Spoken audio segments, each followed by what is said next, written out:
Good morning, church. It's Reverend Zechariah Jackson from the Church of What's Happening Now. Boy, it's good coming to you as we're winding down on Black History Month. Of course, my text, my message that I preach every week isn't just for Black history. I'm preaching to the Lord's children.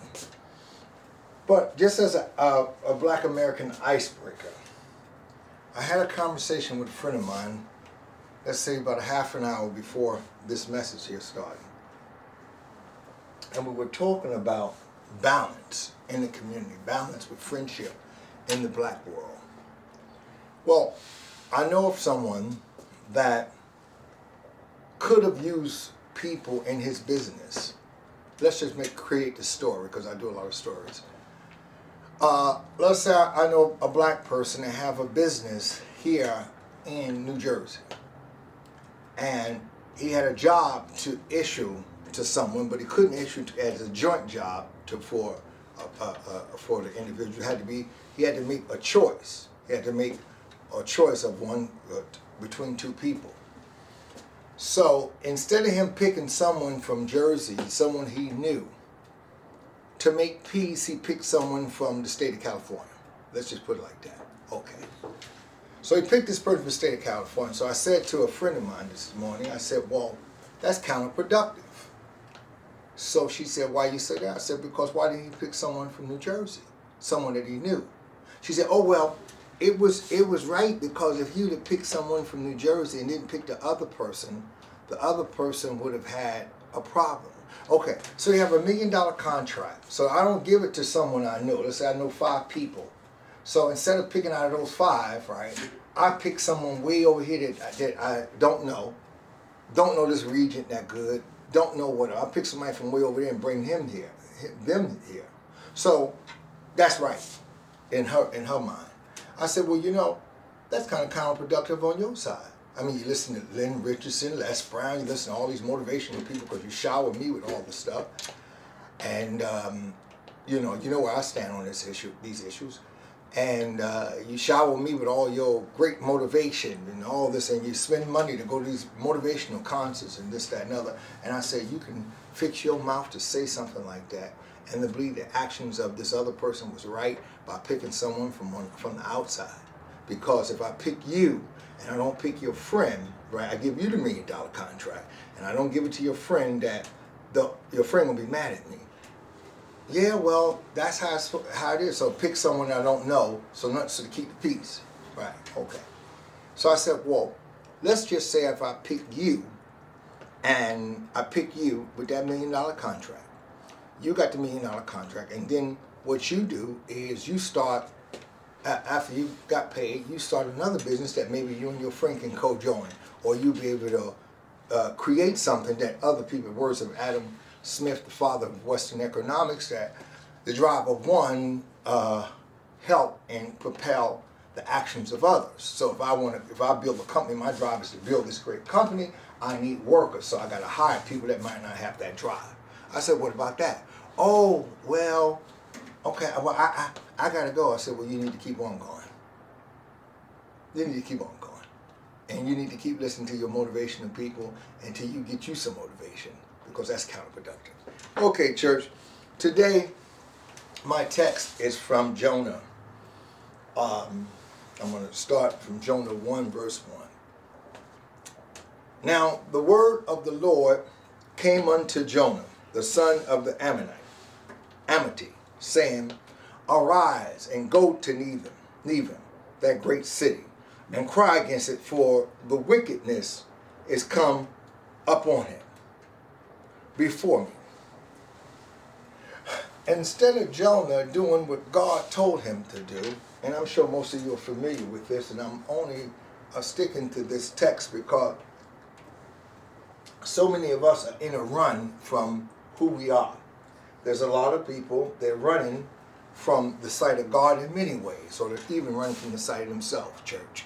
A lot of people could be married, but they run when they get somebody good that they don't want to actually humble to be a great companion. So what they do is they would run into other directions and then come with a whole lot of stuff. If you want me, you got to come through all these different things, and stuff. And after a while, the person has to great drive, decide he don't want you, and then leave you alone, then you cry years later. We're running for too many things. We're running from what we're supposed to do. If, church, this right here was thousands of years ago, the time of Moses, what category would we as a people of brown complexion be? Who would we fit in? We would be the Hebrew children. Is that right? Come on now. But now, a lot of today, so many of us are running into different things, church. We're running from this and we're running from that. We're running because we don't want to face up to the real responsibility, which come out to be accountability. We don't want to run. We don't want to do the actual work.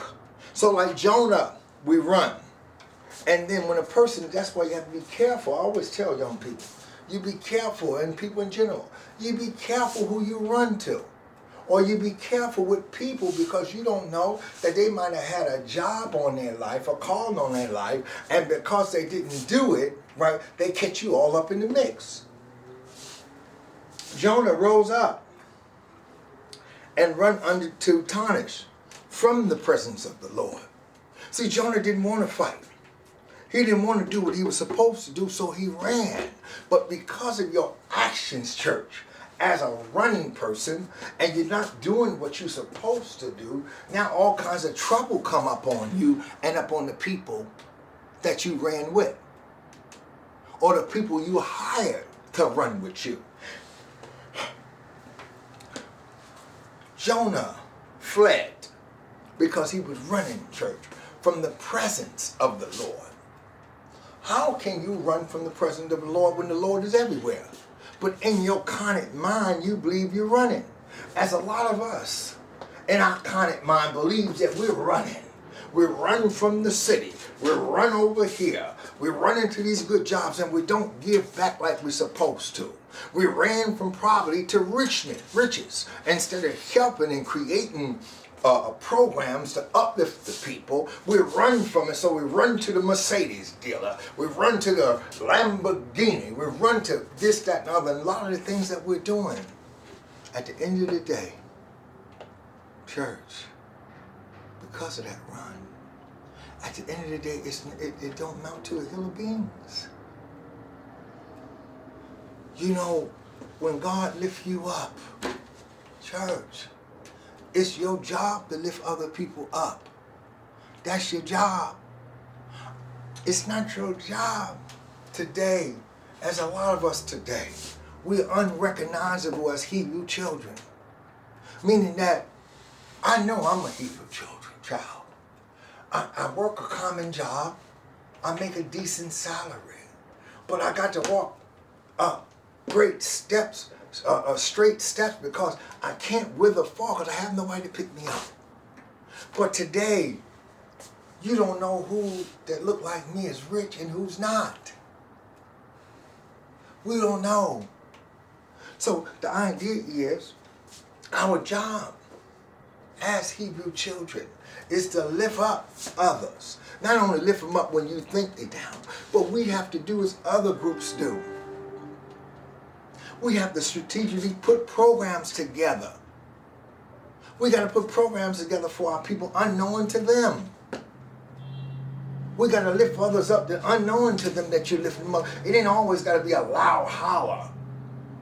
We have enough of that as it is. But then we still have a job to do to lift others up. That's what God wants you to do. He wants you to lift others up. If you become rich and you're a black American, don't take your money and fumble it. You know, years ago when I remember, go back to Spike Lee. I remember when Spike Lee first put the films out. And you know what the media used to say? What are we going to do with all that money? That was a big thing. They said, the black person get money, what are you going to do with all that money? Well, church, today they don't even ask. Because we fumbling it around on all these materialistic things. Some people got 30 cars in their garage. Never going to put 5 miles on each one of them. And at the end of the day, all that materialistic stuff, all that stuff that we have, you know, at the end of the day what it is? It's like years ago when I lived in the projects as a young man, and I would take my car and go up to Mount Clair, and on the side of the houses, you would see a new fan sitting there that you could take. They just put it out. They just put it out, man. Sofa, whatever. I would sell furniture. I would tell her I'd bring you a leather couch for $25. And I would go up there and get a leather couch. Wasn't stealing, it was just on the side of the road. They ain't got the use for it. Or you ever see a storm, after the storm's coming, you see all that stuff just piled up on a curb for the dump man to come get. After a while, church, that's what it amount to. Because it's just materialistic things. It's like church, if you want to get deep. It's like those great pharaohs of years ago in ancient Egypt, that when they died, they thought they were taking their possessions with them. And then they would be buried, and all the gold and riches be buried with them because they thought that was going with them to the afterlife. Only 500 years later, when the explorers come and dug it up, and King Tut or King Ramsey or Nefertiti or whatever, her body is there, her soul is gone, but her body is there and all her riches. So while they digging and this, that, and other, they put stuff in their pockets that they're able to sell to propel their own selves and their own family, which is rightfully so. Too many times, church, we're taking what we believe, taking it with us that we think, and we're not doing what we should do to lift up our people. Now you say, oh, Jack, you sound like a liberator. You sound like this, that, and the other.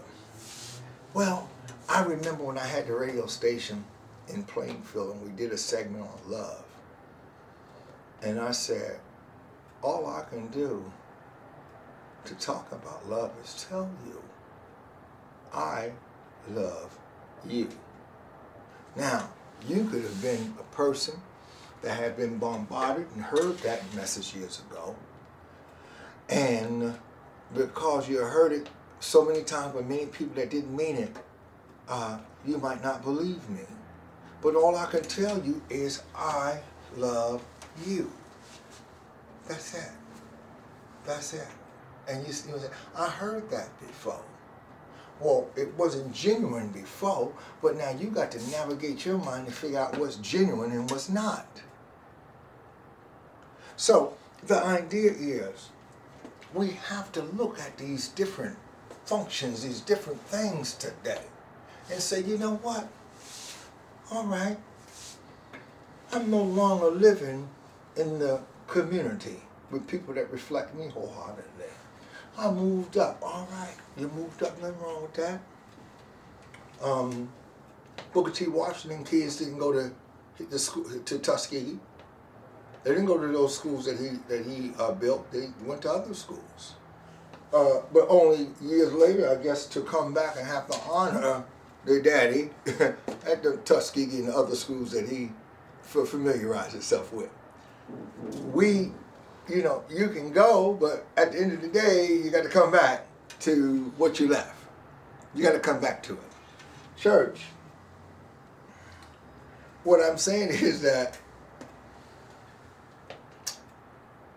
you can go out here and make that money, but structure some things. You know how they have food trucks come? You know, you got to have food trucks coming through the community sometime, giving out turkeys all the time. Well, people don't overeat turkey. I don't even like it that much anymore. I have it on holidays, but other than that, I really don't like it much. You know, maybe you could cut a deal with Tyson Chicken and say, okay, in this community here, for the next 6 months, I'm giving Tyson Chicken money, and they're going to donate 100,000 pounds of chicken to this community. Sign up here and you get your box of chicken every week, or box of chicken every month, or whatever. There's things where I'm giving a very small example of how you can do it, analogy on how you can do it. But there's many other things. You could say, all right, well, I'm making this, that, now let's put some money together and put the kids to work for the summer. Take the money and put it in a bank, You can use a regular bank or you can use a black bank where the money is issued and then you would hire somebody to supervise the money, and then timekeepers and this, that, and other. So, all right, we're going to give, from this community, we're going to give 100 kids or 200 kids over the summer jobs, and give them equitable wages or whatever. See, God has given you this here, not to do as Jonah did, and run from the presence of the Lord, run from the presence of his own people. If the Lord told Jonah to go down to that city, he told him to go down there and don't flee, and told him to go down there. He told him to go because either 9 times out of 10 he was going to help the reflection of himself or someone that was like-minded in the Word of God. So what am I saying? Well, okay, we can structure things. We could say, some of these schools have young scientists. Yes, young kids. Okay, let's create a science project for them this summer where they have a job and they're doing the science. Okay, they're going to be studying the leaf of the maple tree and why the bugs or whatever. They're going to study insects. Let's just say. That would be their job, to study insects. They go to the parks and everything. We clear it with the county. They go to the parks and they can actually study insects for the 4 hours. That's their job. See, you got to get, there's things you got to do. You got to take it from one to take it to where Ali would, with finesse, he took it to another level. You got to take it to another level too. Stop fleeing, church. Stop fleeing from your people. Stop fleeing from your people, because when you do, guess what? After a while, you have a sign of the old. The sign of the old in this country, or around the world, where other minorities will not agree or not tell the true story. But the sign of old is the sign of bigotry against you. Are you so comfortable, even with your millions, to believe that, guess what? There's no more bigotry out there? Are you that comfortable with your millions, church, that you believe that there's nothing constructive you can do for your own? No. There's a job that you have to do. As I try to impart to the young people, I don't have money to give them. And I sure ain't going to give him no money, no 22-year-old kid, no money to help him buy no car for $40,000, $42,000. That I heard someone done. I'm not going to do that. No, you don't need that. I'm going to talk to you about education and about structuring your life. You may become a young parent. You understand me? I'm going to talk to you about stay clean from drugs and alcohol, go to work and be respectable. On justification, you got to be disrespectful from anybody if they're disrespectful to you. That's only self-preservation. But the idea is that I'm going to talk to them about creating a life for themselves and maybe go back to school or stay in school.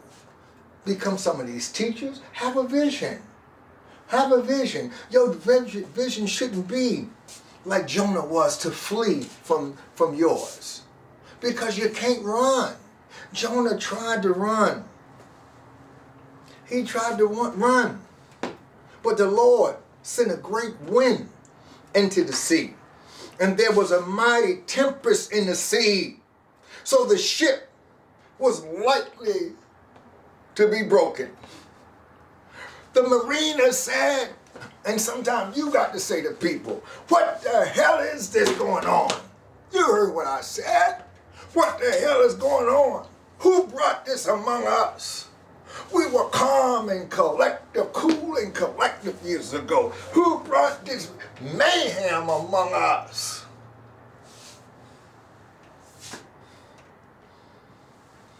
As the mariners cried and was afraid, church, and cried every man unto his God, cast forth the weirs that were in the ship into the sea. All that they had made, they had to cast it into the sea, church, to lighten it up for them. Jonah, the man that this thing that started this whole thing was down into the sides of the ship, and he lay and was fast asleep. Don't you see that, church, how it is? People become fast asleep when the whole thing comes together. They started and they fast asleep. But, see,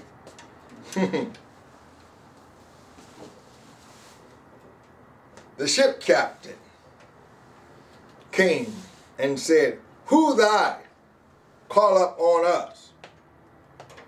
For if that God will think upon us, that we not perish."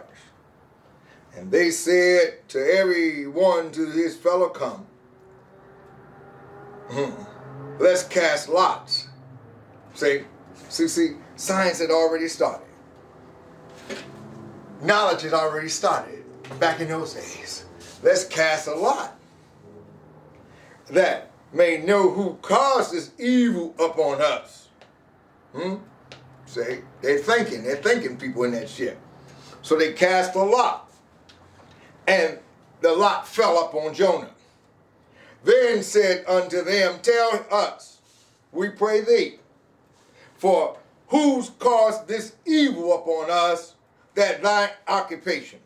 And whence cometh thou? Why is thy country? And of what people art thou? Listen to this. He said unto them. Listen, church, listen real careful. I am a Hebrew, and I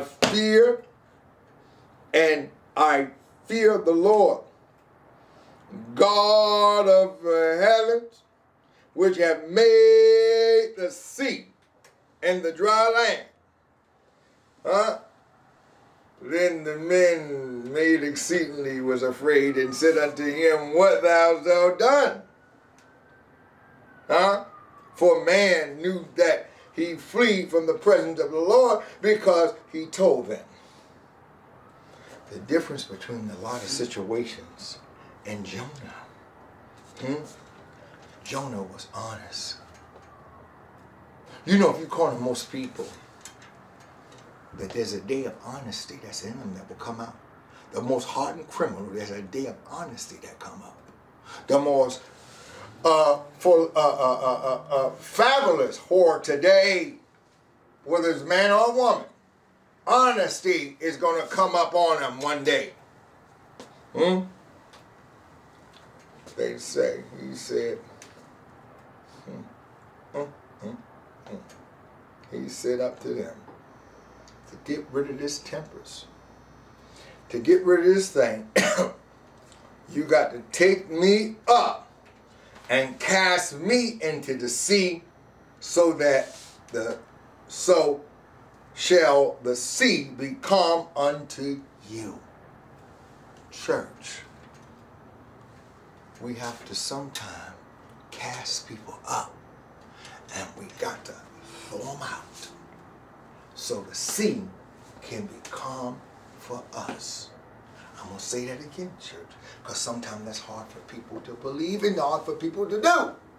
We got to take some and remove them from us, because they are foul. And it's not our call to know of their faults. Stop trying to be somebody, church, that you can look at folk and analyze them. Because you can't. God didn't create you that way. But when you see mishap after mishap happen, and you see a smooth road turn to a bumpy road, then you yourself got to take a look and cast them out. When I was growing up, church, as a young man in the inner city, a city today that is very fashionable for people to come through. Back in the 70s, 1973, it wasn't so fashionable. We had come through a rebellion, some call a riot.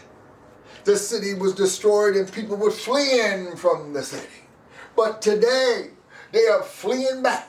And if you don't watch out, they'll move you out and push you back. Huh?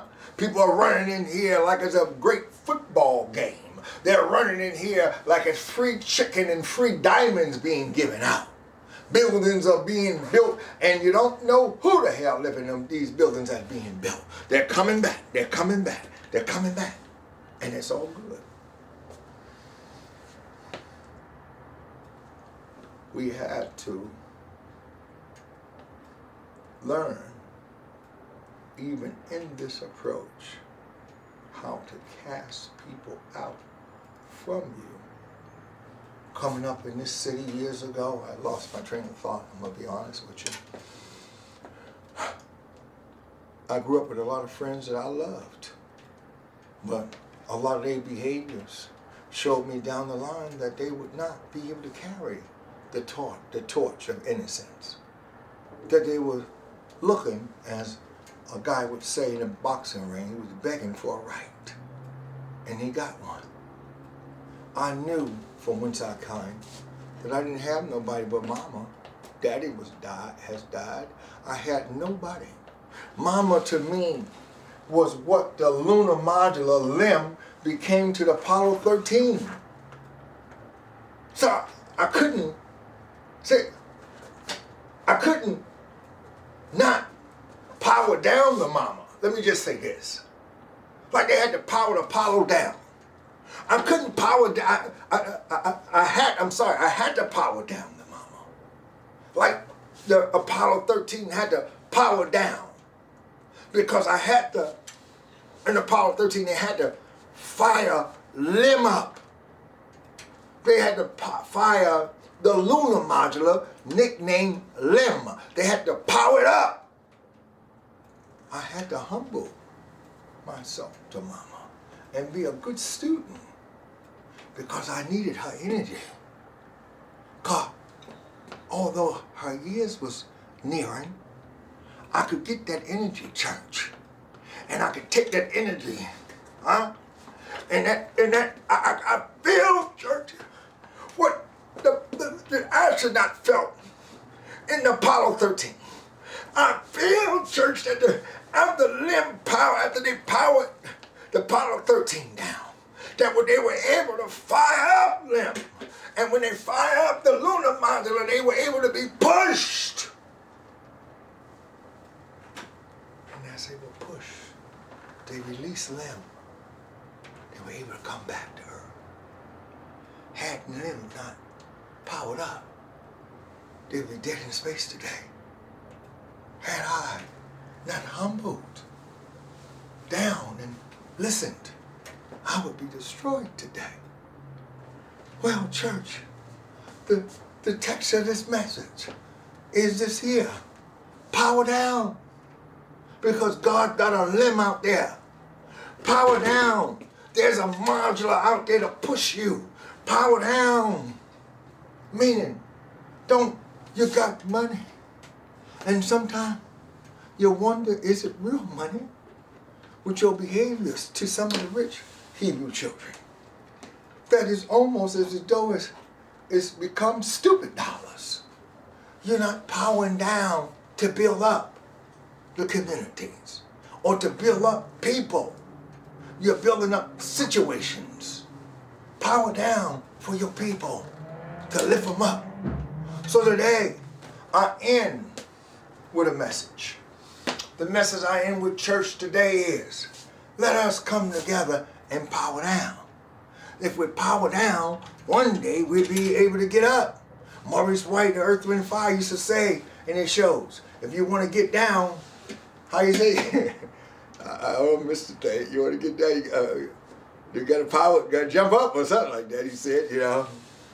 So we got to power down to our community and to our situation to lift us up. It'd be fine if we power down, but if we keep on running, and we keep on running from each other and running this, that, running all into these things, we will never be like Simba that powered down and ran into the jungle and then decided to come back to take the village from his Uncle Scar that tore it apart. There's a scar everywhere. We had a scar a few years ago in the White House. So I ask you to power down a little bit to Joe Biden. Power down a little bit to Kamala Harris. Power down, okay? Because you remember when Scar was there. Do you remember Scar that was in the White House? Every damn thing, everything that was wrong was right. You had no voice in it. We got to power down. Thank you for listening. May God be with you. And if this message, church, have been a blessing to you in any way, you can look me up on Zechariah Jackson, BASA News, or you can reach me at 908-361-2761. If this message have been a blessing to you and you would like to help this church to build up a little bit, please Cash App sign COWHN 1963. Again, Cash App sign COWHN 1963. Anything you see, you can send from a penny to $1, from a penny to $1 million will help us to help our people. Again, I come to you humbly, Reverend Zechariah A. Jackson from the church. Oh, what's happening now? God bless you.